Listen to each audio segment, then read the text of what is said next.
Alright guys, and welcome back to the Illegal Shift NFL podcast. Now, it's been recently announced that the Houston Texans will be taking place in the newest series of Hard Knocks. This is not a series that I've ever really cared for. It's always chronicled teams that I usually think are just going to be middle-of-the-pack teams, and honestly, this season is no exception. While the first season followed the Baltimore Ravens after their Super Bowl win, we've had the Dallas Cowboys back when Dave Campo was the coach, and we were worried about Quincy Carter as a starting quarterback. After a 5-year delay, we came back with the Kansas City Chiefs and the hard battle between Damon Huard and Tyler Thigpen, or whoever the heck it was at that time. And then we move on to the Cowboys again, this time under Bill Parcells. We went to the Bengals the year after that, both of those revolving around Adam Pac-Man Jones and other first-round busts. Chad Ochocinco keeps popping up during this thing. We go to the Jets the year after that. Then they take a year off. Well, the Jets season actually was one we didn't know, but Rex Ryan, or was that Rex Ryan's second year? That was... I don't remember. After the year off from the labor dispute, the lockout that almost happened, we go to the Dolphins and rookie Ryan Tannehill, then back to the Bengals, then last year with the Falcons, which ended up showing us exactly how terrible of a head coach Mike Smith was, and now this year to the Houston Texans, coming off a 9-7 season, but with no clear answer at quarterback, including missing the guy who started most of their games last year. It's really just going to be a team that nobody cares about. However, it's an interesting team, and for once, I think I'm going to be inclined to watch this. Now, there are a few reasons for this. I'm curious to see how an actual quarterback competition works in training camp, and this is genuinely a quarterback competition. I think that Ryan Mallett has the upper hand over Brian Hoyer because he's younger, and I feel like that's who they're pushing to get, but I think they're just going for the best possible guy. You're going to see this team missing one of its offensive leaders in Andre Johnson, but more importantly, you got J.J. Watt. His intense work ethic, you get to see it on full display. One of the hardest workers I think I've ever seen.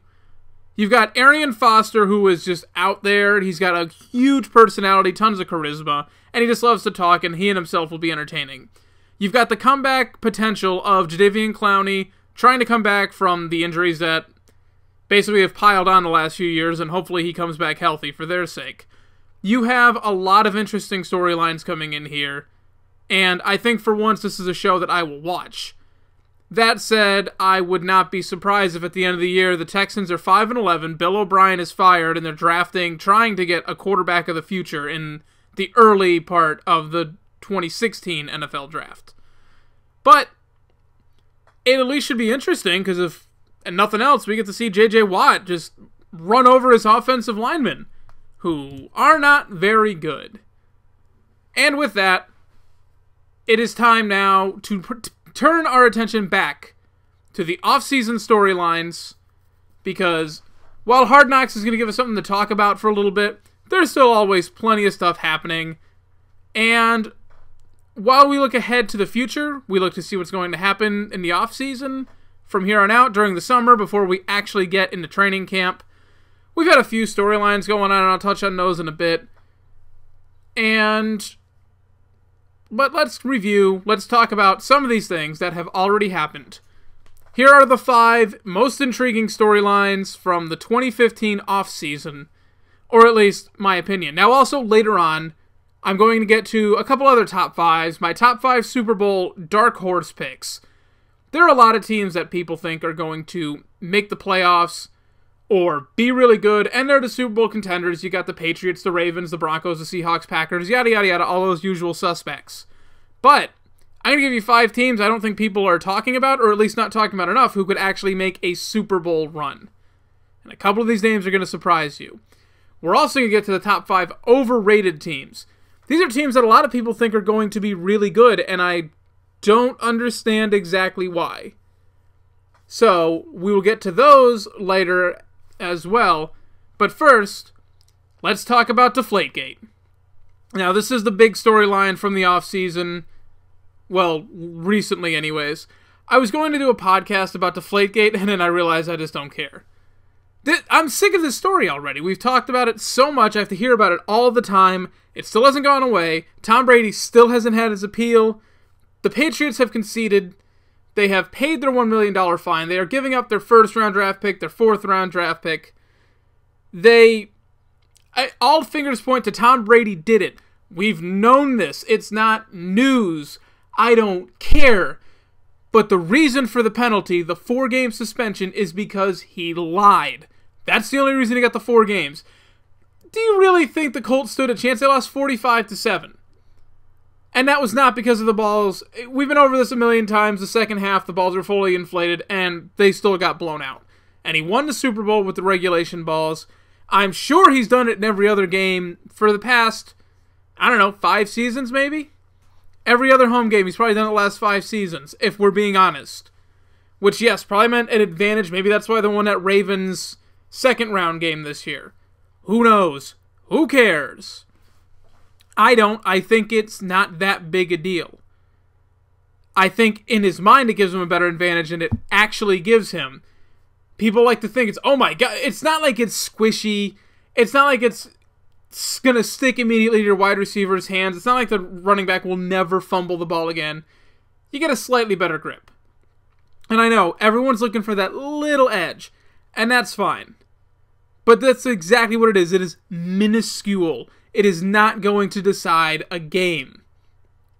It's just not. I mean, if you are going to have a firm grip on the ball, it doesn't matter whether you play with it slightly underinflated or right at regulation. It's not going to matter. It's not like these things were at 7 pounds. They were a pound underneath at most, and that was after they deflated a little bit more. It's not that big a deal. But Tom Brady got his 4 games. I don't know how to feel about it. It's entirely because he just wouldn't cooperate. He wouldn't turn over the phone records, and he didn't even need to turn over the phone, just the text messages that were related to this. He lied and said that he didn't know the guy when he clearly knew the guy who was working for them for 35 years. He lied, he got suspended. That's how it happened. Now, is it stupid? Is it unfortunate that we have to talk about this instead of talking about their amazing Super Bowl run and maybe Tom Brady has a chance to get another one? Yes! Yes, it sucks. I mean, they lost key members of their secondary. A lot of their defensive players, their key defensive players are coming off injuries. They had to bring Brandon Spikes back into it. Aaron Hernandez just went to jail for the rest of his life, a former Patriot. There are enough Patriot storylines that we don't have to talk about Deflategate. But everyone has to hate on the Patriots. We have to talk about this. I have to talk about this. I think it's stupid. Now, do I think this is going to go overturned? Maybe. Do I think there was some shady backhand deal with Robert Kraft and that's why he accepted the penalties? Very likely. That's how politics work. That's just, you pay that and you get away with this. That's how it works. So do I think he's going to get knocked down to 2 games? Probably. I feel like that's just, as soon as we heard 4, everyone just assumed 2. Whenever he was going to get penalized, we all just assumed it would get cut in half. So no. I don't think it's that big a deal. Everyone likes to talk about it. If Brady's going to stay suspended, I want him to get 2 games because he plays the Bills in week 2. If I'm going to get anything out of having listened to Deflategate for all this time, I'd at least like 1 game where Tom Brady is not suited up against my team. 1 extra game. That's all I'm hoping for. Now, before all that started, back in the beginning of the offseason, as soon as free agency started, even a week before that, we started getting a trade bonanza. It started with the Bills sending Kiko Alonso to the Eagles for LaShawn McCoy. That storyline has spiraled into 2 other storylines, or at least 1, but it spiraled out of control. You got Sam Bradford traded for Nick Foles, picks thrown in, players going left and right. You've got Max Unger getting traded for Jimmy Graham. You've got this relocation of players everywhere. It was nuts. It was insane. It's unheard of in the NFL. And it was entertaining as hell. It was fascinating to watch. Because you never knew when your favorite player was going to be gone. You never knew. There were talks of Hall of Fame caliber players. Phillip Rivers, Adrian Peterson. These guys could have been moving places, and it didn't happen, but you still had some really talented players changing teams. It was incredible to watch. It gave you so much room for speculation because you heard about a trade rumor and you could not dismiss it because you just didn't know it could actually happen. It was so all over the board. It was incredible to watch. It was incredible to nitpick and see, well, maybe this can happen.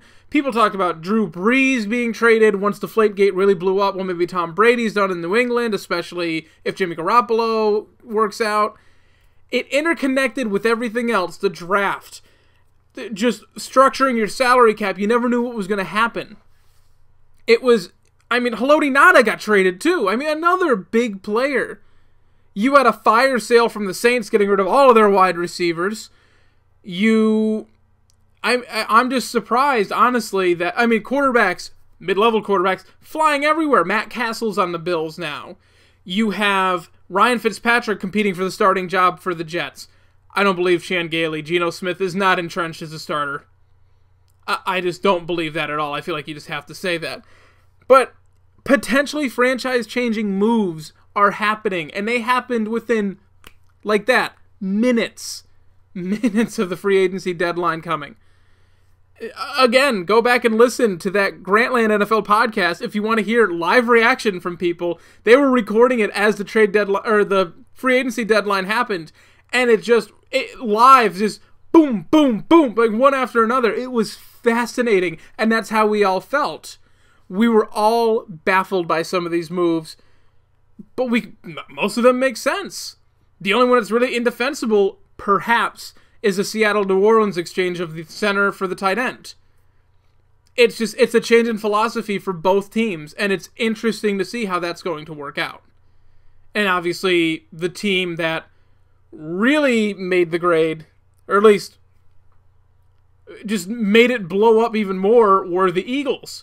No player was safe on that roster, it seemed. Their starting quarterback, gone. Starting running back, gone. Their starting wide receiver, left in free agency. They didn't bother to match him. I do think Jeremy Maclin's a little overrated, so I can defend that. They bring in DeMarco Murray, the rushing champion from last year, who may or may not play that much. They bring in Sam Bradford, who may or may not ever see the field again because he keeps getting injured so damn much. But in the midst of all that, you have LaShawn McCoy, now on the Bills, saying that Chip Kelly wants to get rid of all the good black players. I understand that in the African-American community, some people believe that might actually be fact, that maybe Chip Kelly is a racist. Some people think that he's a genius. I tend to lean more towards the genius side, but I am not dismissing the racism. Because that is a little fishy that some guy can scream out a very offensive ethnic slur at a country concert and he goes away for 3 days and is welcomed back with open arms. That I feel a little sketchy about. I understand Deshaun Jackson, sort of, if you believe the reports that they leaked, and they leaked them, let's be honest. The gang activity, all that other stuff, I feel like they just wanted to get rid of him. Jeremy Maclin, they just didn't feel like paying. He just gets lumped in because he's black and he left. They didn't want to pay him, and again, I don't think he's that good to begin with. LaShawn McCoy is proving without a shadow of a doubt that he's got a big mouth. Now, I'm rooting for that guy because he plays for my team now, but not as a person, just as a player. He just seems to have a big mouth and he doesn't want to back up any of his talk. Now, maybe he can back it up.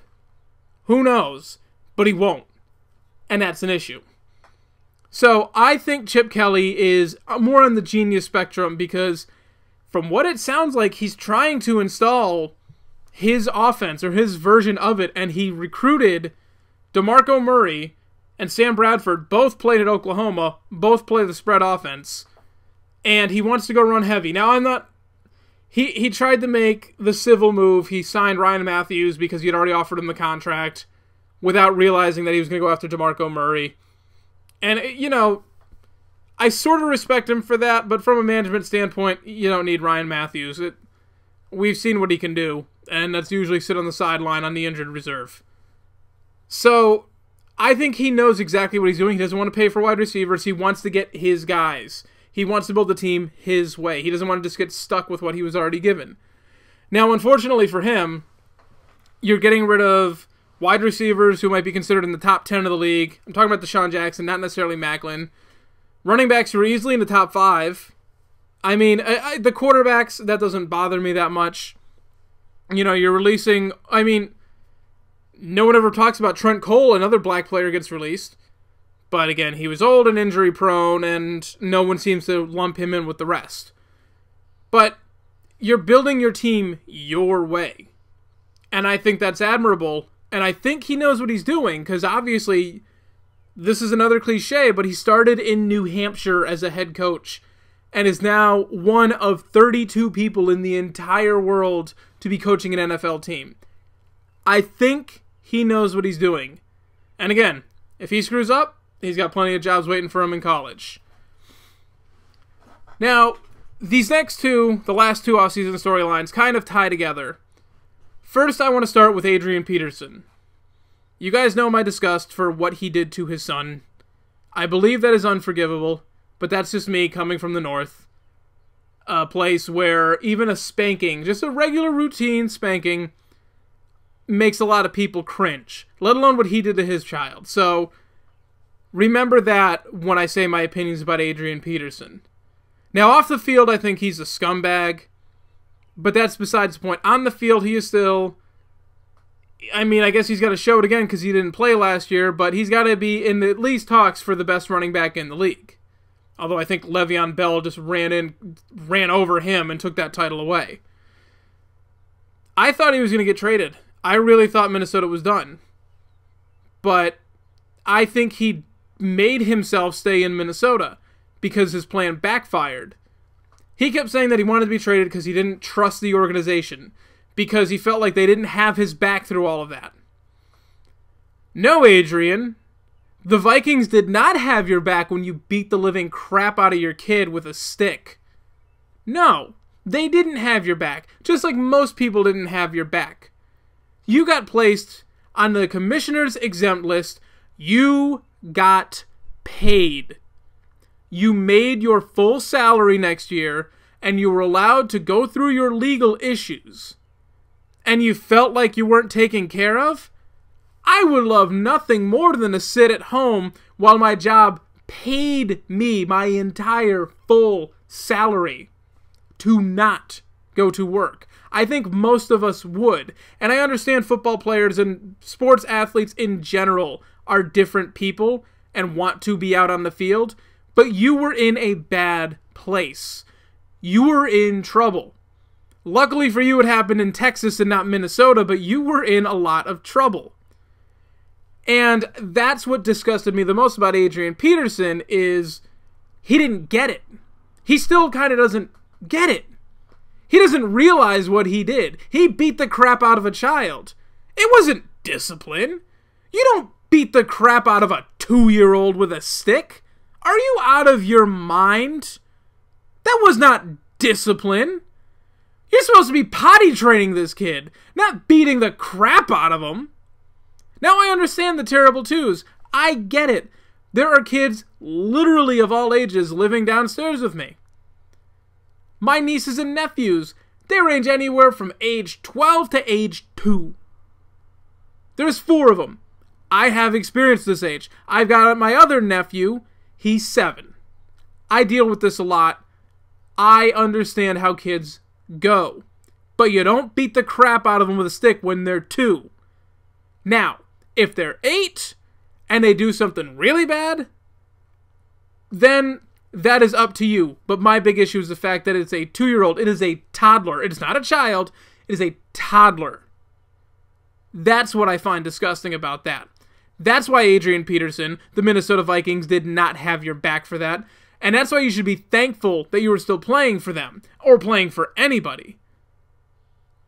Now, he ended up stuck in Minnesota because they flat out said, you either play for us at the 13, 14 million, whatever he's making, or you sit at home and don't make a dime.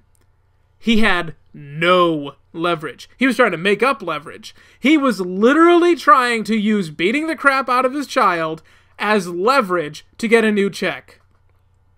That is literally what he did. He missed the season. He's 30. He needed a new payday. And because he didn't get the opportunity to play, he decided, there's my leverage. You guys didn't have my back. You wouldn't let me play. You wouldn't defend me. You want me to play for you? You give me more money. Or you send me someplace where they will pay me.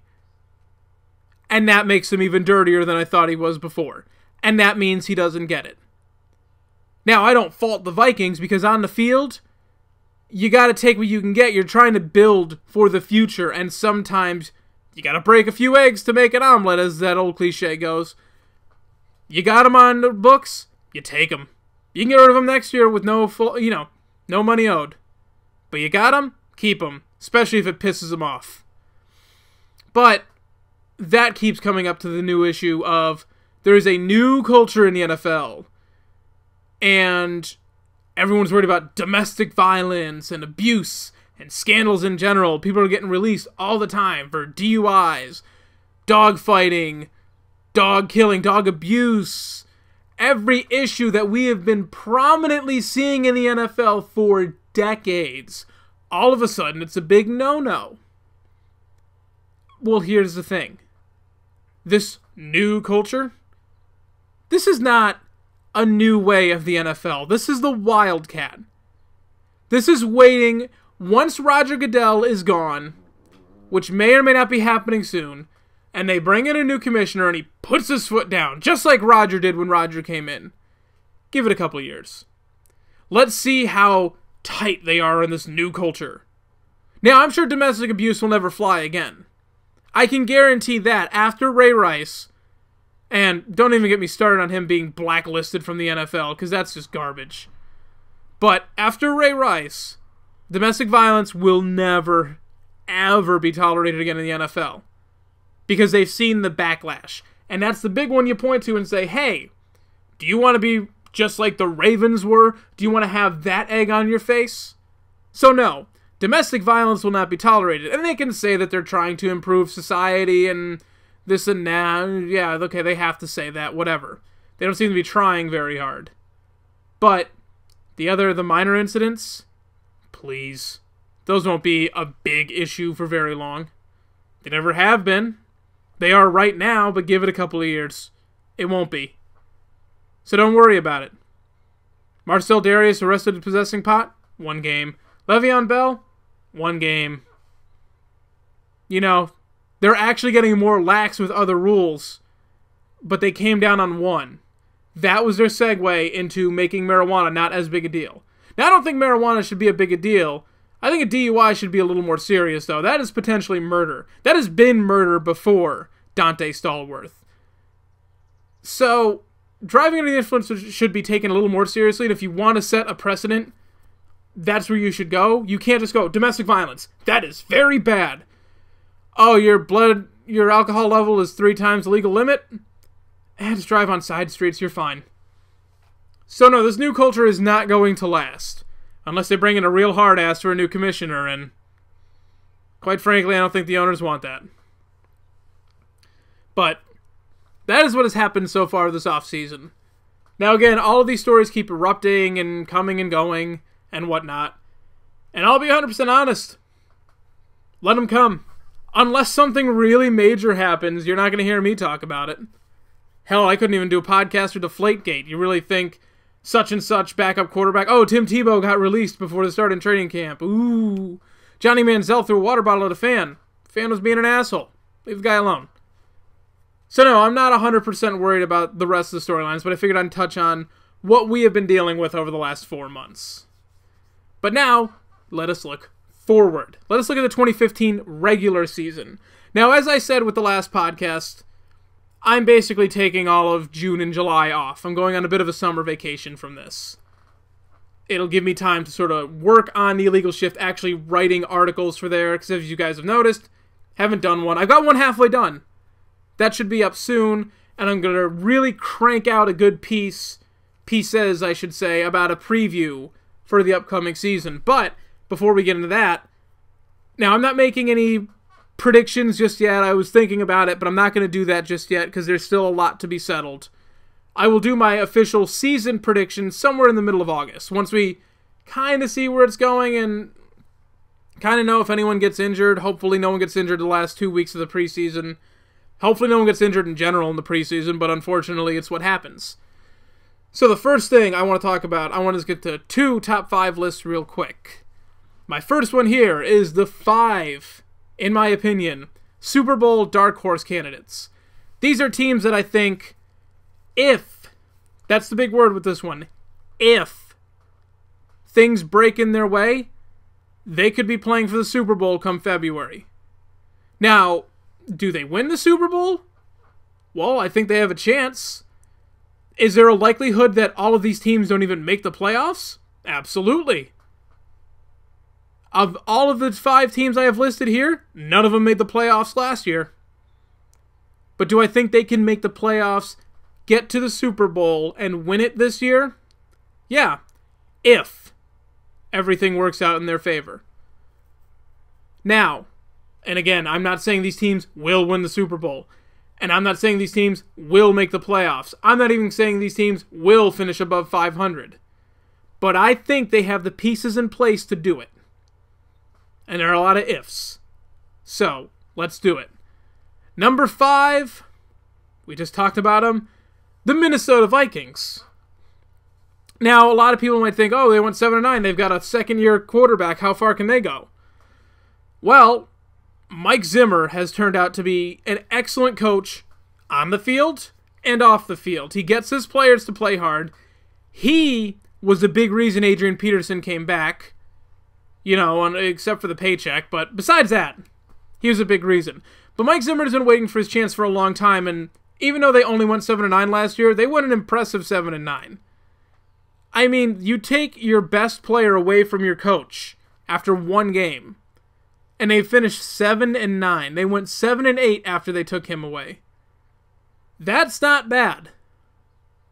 That's not bad. 7-8 without your best player. With a lot of young players on your team. Most importantly, they have a franchise quarterback. Now, he's not going to be throwing for 4,500 yards, 30 touchdowns, and 12 picks this year. But if he can take a pretty decent step forward this year, he will help lead them to the playoffs in a weakened NFC North division. Now, obviously, the Packers are still going to reign king, but with the Lions and Bears, they got a chance to have a pretty good division record. They could go 4-2 in their division. I really think that's possible. And if that happens, then they stand a really good chance. They've got a great defense, mostly thanks to having a very great defensive-minded coach, and that'll help them tremendously. But the big if is Adrian Peterson. If he is serious about this, and if he wants to legitimately be involved with this team's plans for this season and beyond, and he buys in, and if he can regain his form from 2 years ago before he took the layoff, this team could be dangerous. Now, they don't exactly have a bunch of great wide receivers. Maybe Cordarrelle Patterson takes that step forward. Maybe they do it the Patriot style and don't have big, flashy superstars, but a bunch of contributors.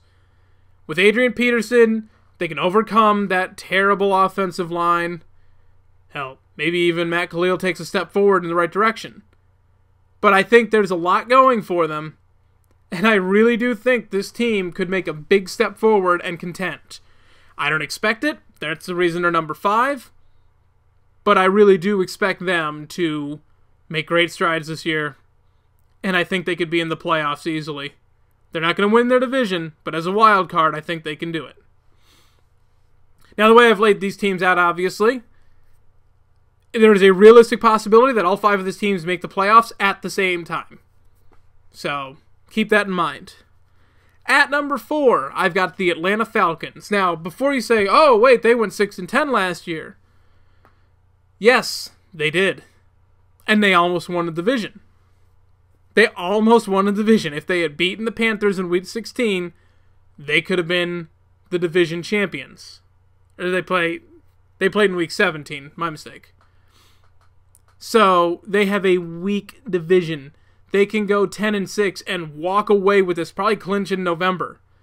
So, That is their biggest advantage. Getting your foot in the door is the hardest part for a lot of these teams. The Falcons, out of any team on this 5, they can take that step forward. They can get their foothold.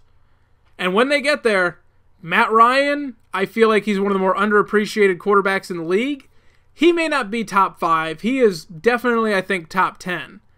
With Julio Jones, Roddy White maybe's taking a step back, but this offense, they can go. They proved that last year. And you got rid of Mike Smith and his boring play calling.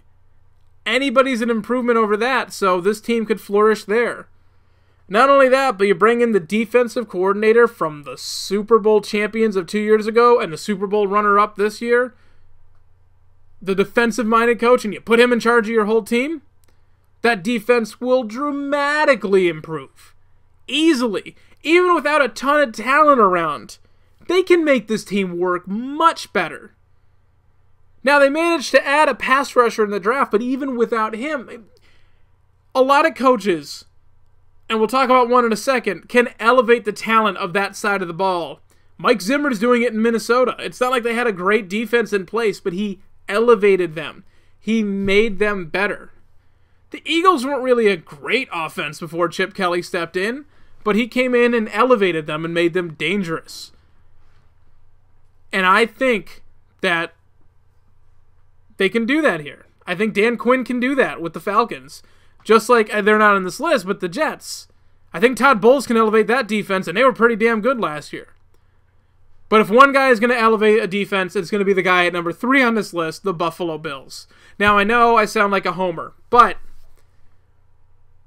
besides quarterback, they might have the best overall roster in the entire NFL.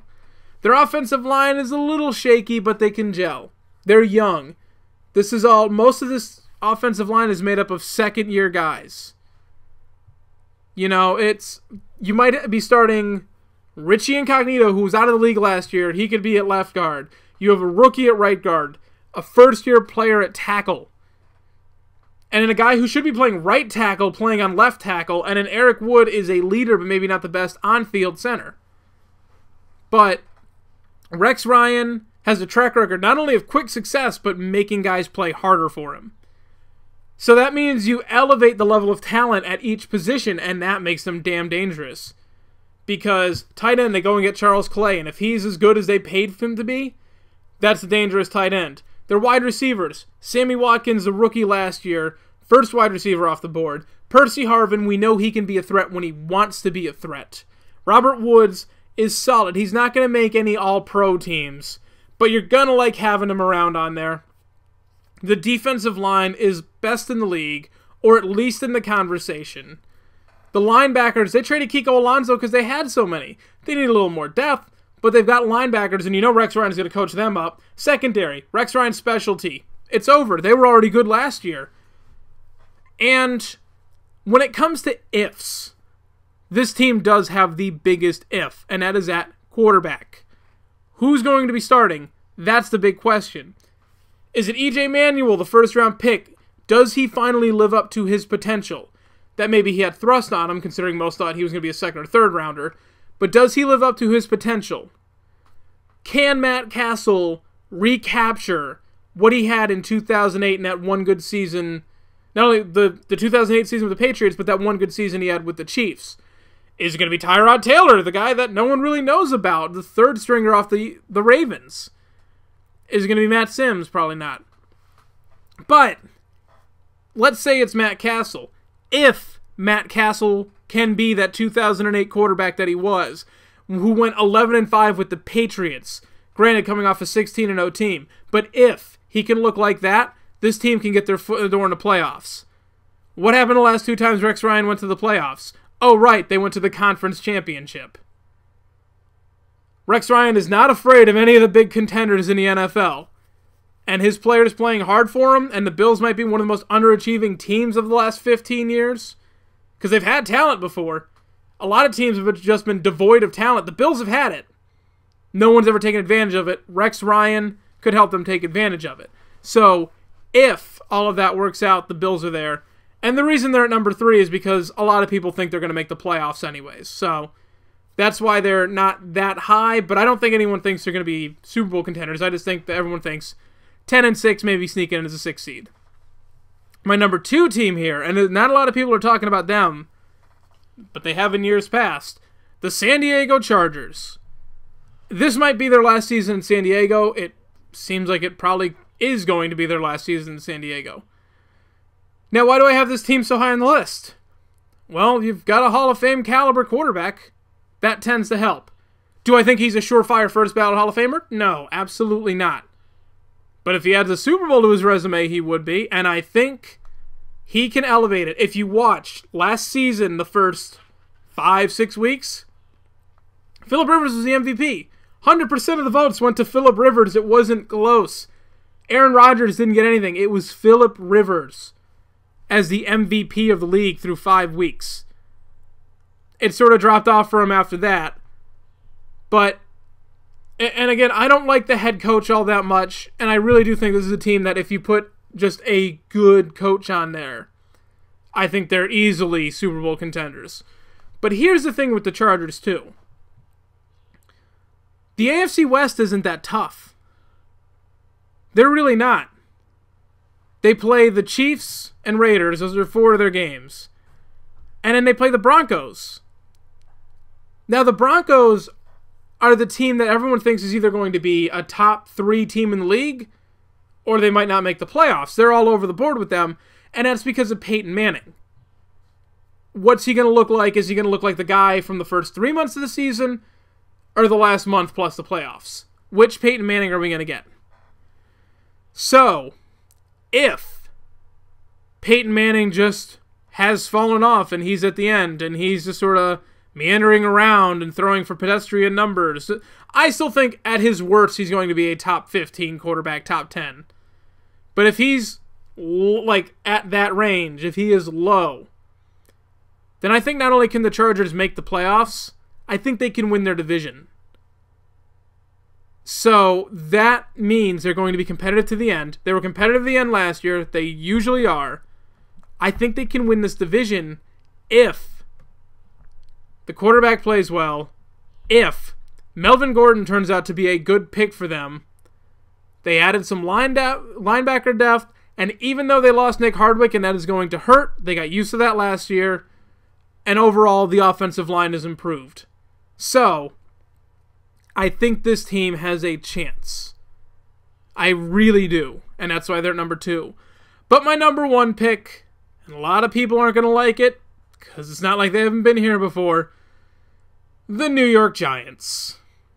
And it's a little different than the teams that have won the Super Bowls in the past, because I think they're going to get there based on their offense. Now, I don't think that they're going to get there running the ball as well, but I think it's a chance. They took some steps in order to improve their offensive line, and yeah, they had an unfortunate injury, but I think they can still overcome it. But they have Eli Manning, who he'll probably just get into the Hall of Fame because he's got 2 Super Bowl rings. You can argue whether or not he deserves to be there, but he's going to be there. He's got 2 rings. He's got an MVP from the Super Bowl. But they're dangerous because they've got Odell Beckham Jr., which we saw the monster he was last year, and then they're getting Victor Cruz back, and they've got other weapons on that offense. I don't know. That's scary. And the defense, it seemed like it was a down year for them. It seems like they should take a step forward here. So, if they get that defense going with that offense, they have the track record. I mean, again, their head coach, Tom Coughlin, 2 Super Bowl rings. That's a Hall of Fame coach right there. The Giants know what they're doing. They extended him when most people thought they would fire him. I think they can get it done again this year. It feels like the Giants going 10-6, getting the 6th seed, and somehow getting to the Super Bowl and winning it. It just seems like it's time for that to happen at least one last time. And I think this is the year it has a chance, because who's your clear-cut favorite to win the Super Bowl this year? Is it the Seahawks again? The Patriots again? Is it the Packers, who somehow managed to never get there, even though they've had arguably the best roster the last 5 years running? Are the Cowboys going to stay up there? Is Peyton Manning going to stay healthy and be his MVP self through an entire season? Are the Colts going to take a step forward? Nobody knows. There's not a clear-cut favorite. I don't know who the best team in the league is. And that's scary, because that's when these dark horses, these, as Bill Simmons calls them, wonk teams, that's when they get in and win a Super Bowl. And if I had to put my money on any team winning the Super Bowl when they probably shouldn't, it's the Giants. So, don't take your money to Vegas. Don't think that I'm right. But just, that's who I think has the best chance of all the teams that no one's talking about. They have the best chance to win the Super Bowl. On the flip side of that, there are a lot of teams that some people think are going to be good, really good, maybe even potential Super Bowl winning teams. And I don't think they're going to crack 500, or if they do, just barely. So these are my top 5 teams that are overrated. And this is for various reasons. This is whether they are not going to be as good as everybody thinks, or everyone thinks they're going to take some huge leap that I don't think is going to happen. And the team who a lot of people seem to think, again, are going to take a huge leap.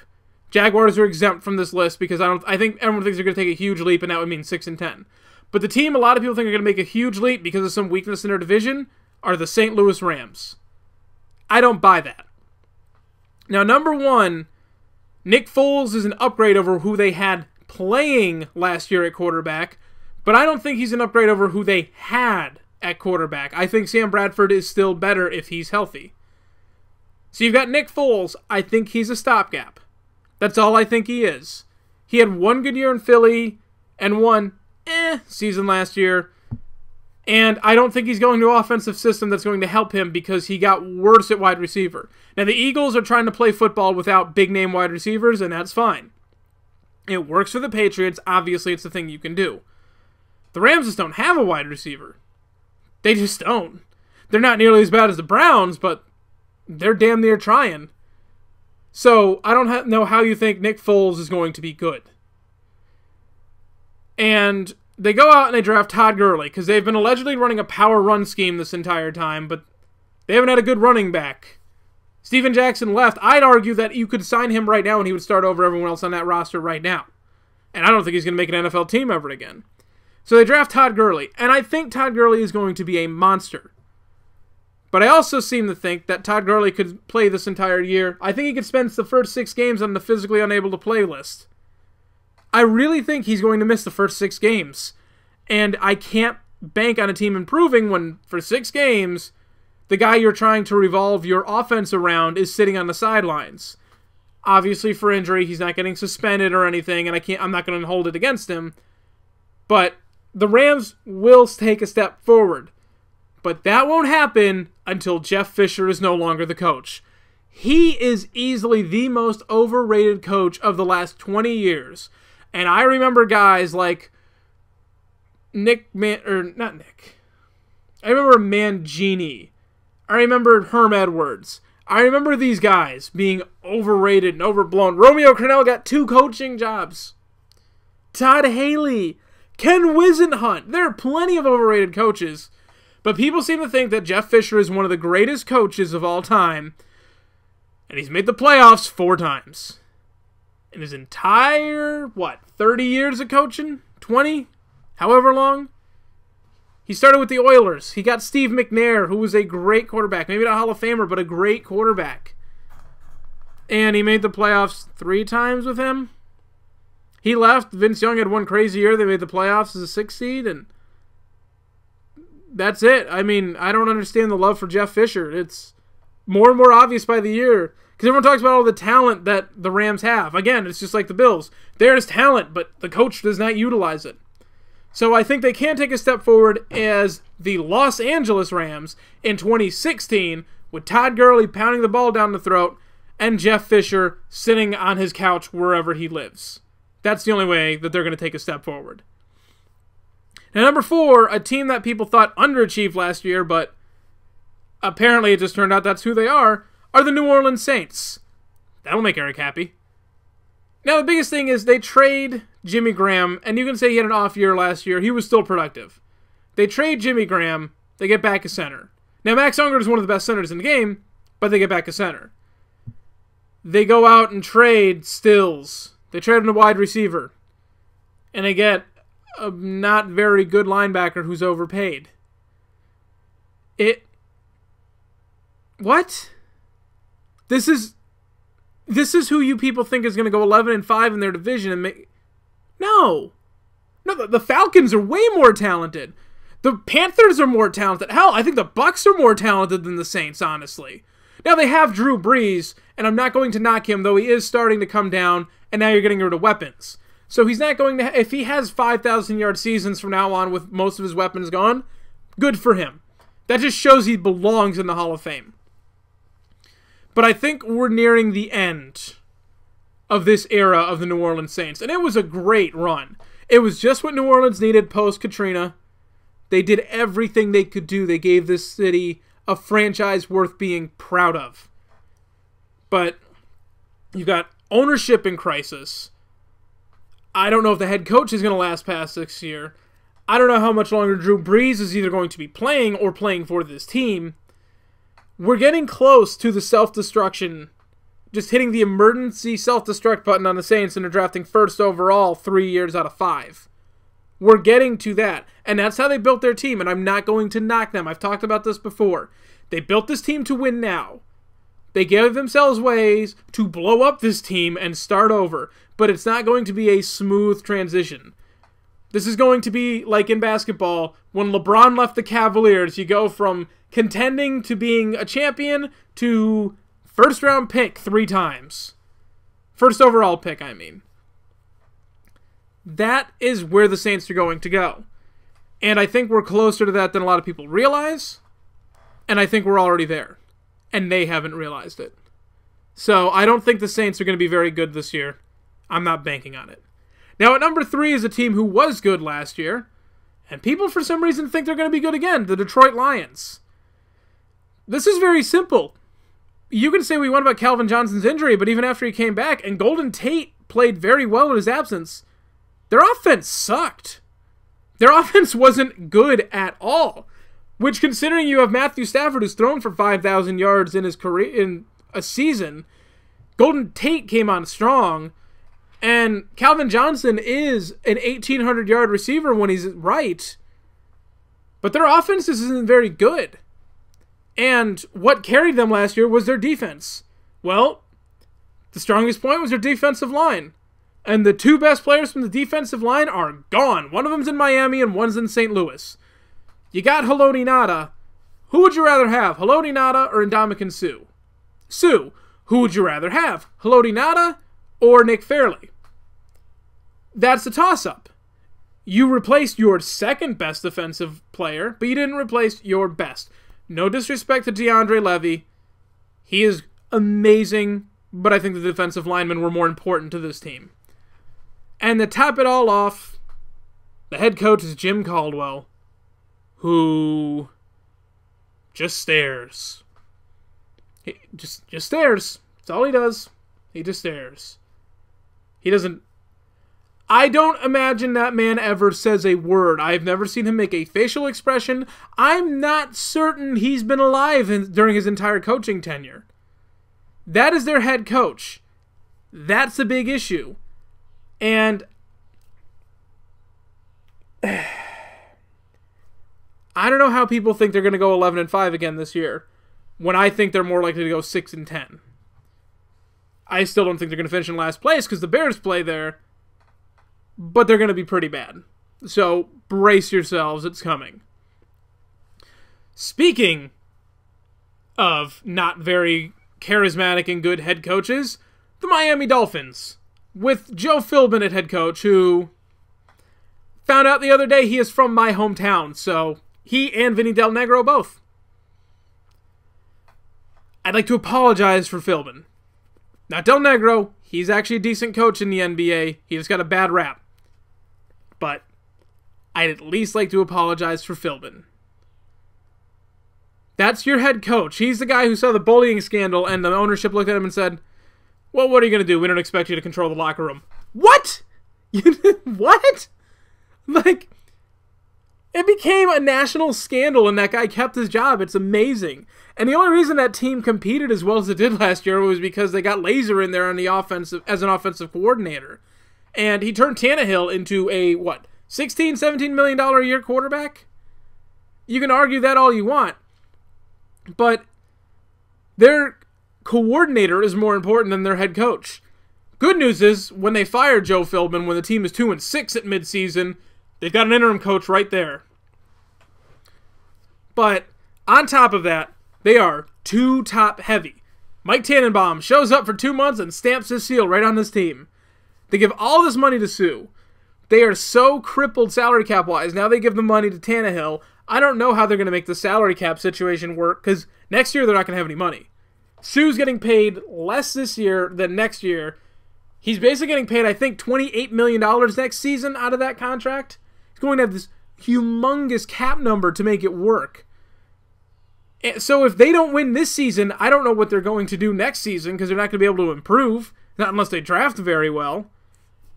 So they are way too top-heavy, and they addressed defensive line as a need, which I don't think was necessarily that much of a need.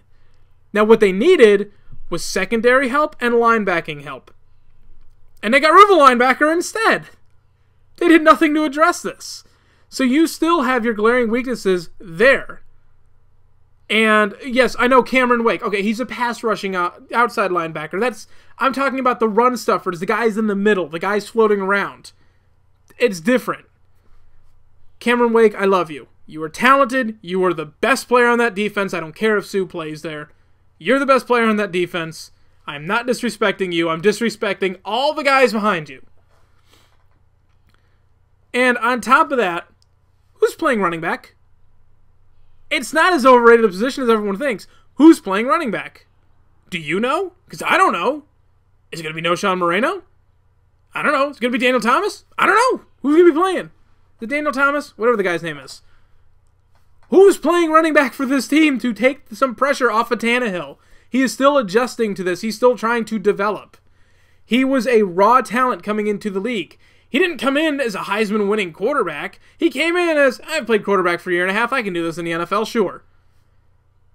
So who is going to be there to help him? I don't know. The offensive line is still a work in progress. Are they going to take a step forward? I don't know. But a lot of people seem to think that this team, if Brady's suspended for 4 games, this team's going to win the division? Are you kidding me? No, they're not. They might sneak in as a 9-7 wild card spot if the other teams are weak enough, but 8-8 is where I sort of see this team. 7-9, 8-8, not 11-5 and in the playoffs or 12-4 and winning the division. No, God no. I don't understand that at all. But the one team I understand way less is my number 1 team on this. I really don't understand the love for this. Peter King has them at number 4 on his power rankings. I'm talking, of course, about the Kansas City Chiefs. Why? What? Why? Huh? Why do people love this team? Is it because they can't complete a touchdown pass to their wide receivers? Because clearly that's awesome. Is it because their best pass rusher had 22 sacks? That's impressive. But ask last year and the year before, ask the Bills, how much good does your dominant pass defense help? How much does it help when you cannot throw the ball? Alex Smith, Mr. 4.3 yards per attempt. Oh, you got him Jeremy Maclin? Well, how is he going to get the ball to Jeremy Maclin? Bubble screens? You're just going to run bubble screens and then hand the ball to Jamal Charles. That's your offense. Now, I love Andy Reid, and I think he's a pretty good coach. I don't think he's great, but he's good. He gets criticism. He deserves it. He's not the best game management coach, but I'm not going to, it's whatever.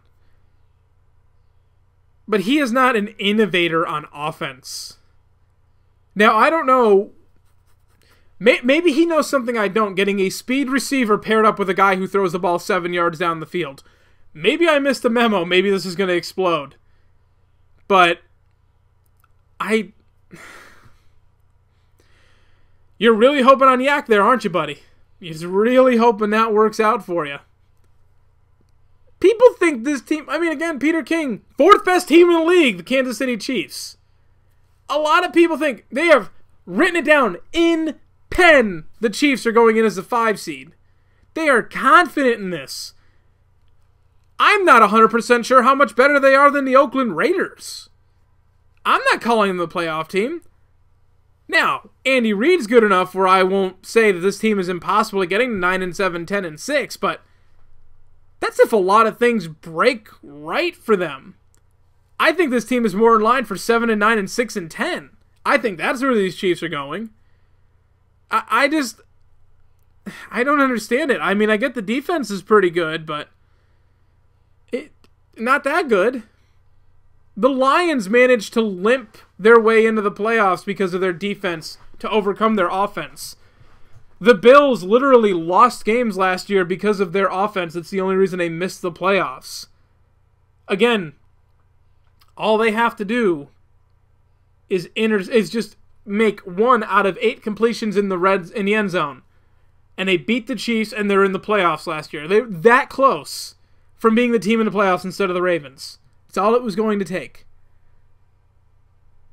I don't think the Chiefs' defense is that good to carry this limping offense. They will be good, but not that good. And I don't understand all the love. I don't get it. And with that, my last rant of the 2014 offseason, the 2014 season in general, and basically the first season of this podcast ends with the Chiefs. It's been a fun year. It's going to be a fun year next year, and knock on wood, hopefully not as controversial. Now again, I'm going to take a couple months off, going to relax, I'm going to self-analyze, and I'm going to make this podcast much, much better than it is right now. Maybe. I'm just talking. I mean, I used notes this time. I've never done that before for a podcast. I'm being all professional and everything. I almost pulled up the standings for these teams. I didn't bother. I feel like the Bills wouldn't have made the playoffs even with one more win. I feel like the Ravens were 10-6 and not 9-7, but it doesn't matter. I think maybe they're the tiebreaker. I'm rambling for no reason. So, thank you guys so much for listening. Thank you guys so much for making this first season of the podcast fun to do. You guys have been listening. Easily the most viewed thing on my channel right now, which was not what I envisioned when I just started playing Madden, because I figured why the hell not record it while I'm doing it anyways. I haven't even played Madden in 6 months. So thank you guys so much for listening, making this something I want to do. I will be working on the illegal shift over these next 2 months. I have a 2010 mock draft, which I feel like I've mentioned before. That is in the works. That's about halfway done. I meant to put that up a few weeks ago, and it just didn't happen. So I will get to work on that. I will start really digging into each and every one. I want to know these teams going into the season this year. I can't say for 100% certain that I don't know the Titans that well. I don't know a lot of these teams very well. The only thing I know about Chicago is I hate Jay Cutler. You know, I don't know these teams that well. So I'm going to take the time and really analyze what they're doing. Try and come up with a good 2015 season preview for you guys. That'll be posted there. This way, my podcast, it'll just be one podcast talking about it. It's not going to be an 18-parter. I will utilize the website for that. I'm also going to try and work on next season. When I make my picks and all my predictions, I want to have them documented somewhere. So you guys don't have to go through and listen if you want to say, hey, what did Shane think was going to happen in week 7? It'll be right there listed for you. I'll keep a tally of my standings and everything. I might even put that on the home page. So I'm going to be working a lot to improve that website. But in the meantime, thank you guys for listening. Thank you guys for making this fun this year. I will talk to you in a couple of months. I will be putting content on this site.